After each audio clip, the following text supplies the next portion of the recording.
भगवान विष्णु ने पृथ्वी लोक पर श्री कृष्ण के रूप में अवतार लिया। तब ब्रह्मा जी उनके दर्शन करने पृथ्वी लोक पर आ गए। यहाँ उन्होंने देखा कि अपने सिर पर मोर मुकुट धारण किए बालक बछड़ों और अपनी सखियों के साथ मिट्टी में खेल रहा है। ये देखकर इन्हें विश्वास नहीं हुआ कि यहाँ पर साक्षात नारायण है, किंतु बालक के मुख पर अपूर्ण तेज था। ये देखकर ब्रह्मा जी ने श्री कृष्ण की परीक्षा लेने की सोची। इसके बाद क्या हुआ, आइए विस्तार से जानते हैं। इस पौराणिक कथा के अनुसार द्वापर युग में विष्णु ने अपने 8वें अवतार में देवकी और वासुदेव के घर में श्री कृष्ण के रूप में जन्म लिया था। उनका लालन पालन यशोदा और नंद ने बड़े ही लाड प्यार से किया।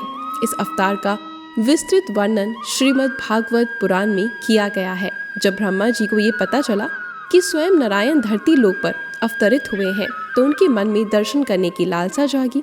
जब ब्रह्मा जी ब्रह्मलोक से पृथ्वी पर आए, तब उन्होंने एक बालक को अपने गाय के बछड़ों अपने सखा के साथ मिट्टी में खेलते हुए देखा और उनके साथ खाना भी खा रहे थे। भगवान श्री कृष्ण को ग्वाल वालों के साथ भोजन करते और कीचड़ में खेलते देख ब्रह्मा जी को बड़ा आश्चर्य हुआ। उन्होंने सोचा, ये भोजन करने का क्या ढंग है। नारायण को ना तो झूठे भोजन करना चाहिए और ना ही अपना झूठा किसी और को खिलाना चाहिए। इनमें एक भी लक्षण यहाँ नजर नहीं आ रहा। मुझे लगता है ये नारायण नहीं हो सकते। उन्हें ये दृश्य देखकर विश्वास नहीं हो रहा। ये बालक विष्णु जी का अवतार है, लेकिन बच्चे अपने सिर पर मोर मुकुट को धारण किए हुए हैं और उसके चेहरे पर एक अलग ही तेज है। यह देखकर ब्रह्मा जी ने श्री कृष्ण की परीक्षा लेने का विचार किया। भगवान श्री कृष्ण जब अपने सखा के साथ भोजन करने लगे और उनके साथ खेलने में व्यस्त थे, उधर ब्रह्मा जी ने उन सभी गाय बछड़ों को उठा लिया और अपने ब्रह्मलोक में पहुंचा दिया।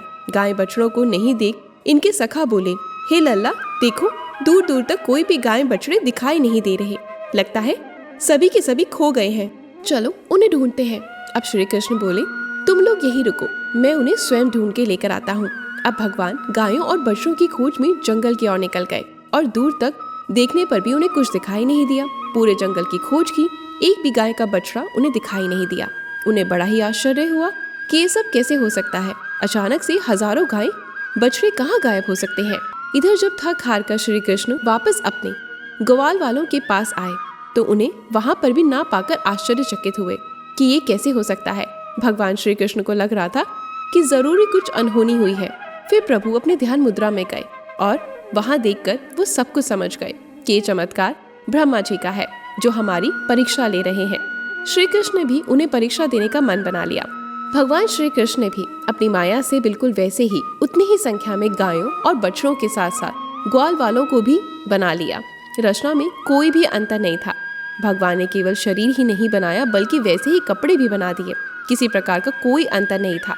जब ब्रह्मा जी उन सभी को ब्रह्मलोक पहुंचाकर वापस धरती पर आए, तो देखा कि वो सभी पृथ्वी पर ही हैं, जिन्हें वो ब्रह्मलोक लेकर गए थे। ये सब देखकर उन्हें विश्वास नहीं हुआ। इस कार्य में समय के अंतर में पृथ्वी लोक पर 1 वर्ष बीत चुका था।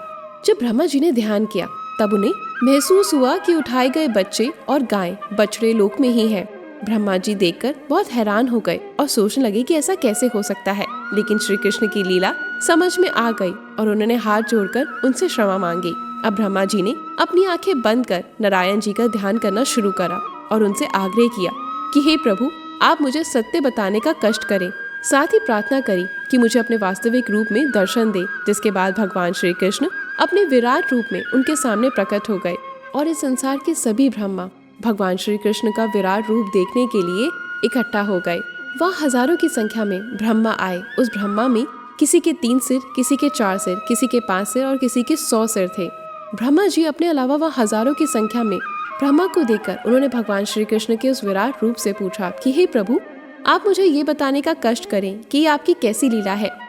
मेरे जैसे हजारों की संख्या में इतने सारे ब्रह्मा कैसे उत्पन्न हो गए।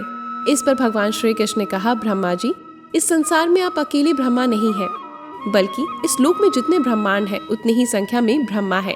इस लोक में कई ब्रह्मांड है, जहाँ कहीं ब्रह्मदेव मौजूद है और प्रत्येक का अपना अपना कार्य निर्धारित हुआ है। ये सुनकर ब्रह्मदेव ने सिर झुकाकर उनका अभिवादन किया।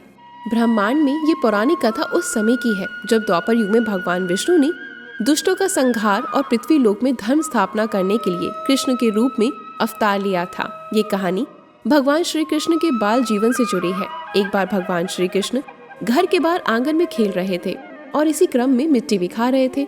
उसी समय उनके बड़े भैया बलराम वहाँ आ गए। देखा कान्हा मिट्टी खा रहे हैं। तुरंत ये बात जाकर माता यशोदा को बताई। ये सुनते ही माता यशोदा सीधे अपने बाल गोपाल के पास जाकर पूछने लगी, हे लल्ला, तुमने मिट्टी खाई? कान्हा ने तुरंत जवाब देते हुए कहा, नहीं माँ, मैंने मिट्टी नहीं खाई। यशोदा को उनकी बात पर जरा सा भी विश्वास नहीं हुआ और उन्होंने कहा, अपना मुंह खोल कर मुझे दिखाओ। तब कान्हा ने जैसे ही अपना मुंह खोला तो यशोदा माँ हैरान रह गई। कान्हा के मुख में माता को मिट्टी नजर नहीं आई, बल्कि सारा ब्रह्मांड दिखाई दिया। ये दृश्य देखकर माता यशोदा को अपनी आंखों पर विश्वास नहीं हुआ। अपने नन्हे कान्हा के मुख में उसे सारी सृष्टि ही नहीं, बल्कि पूरा का पूरा संसार के साथ साथ सभी प्राणी जगत दिखाई दिए। ये दृश्य माता यशोदा अधिक देर तक देख नहीं सकी और मूर्छित होकर वहीं गिर गई। ये माता यशोदा जब होश में आई तो उनकी आंखें खुली। उनके हृदय में अपने बालक के लिए प्रेम उमड़ पड़ा।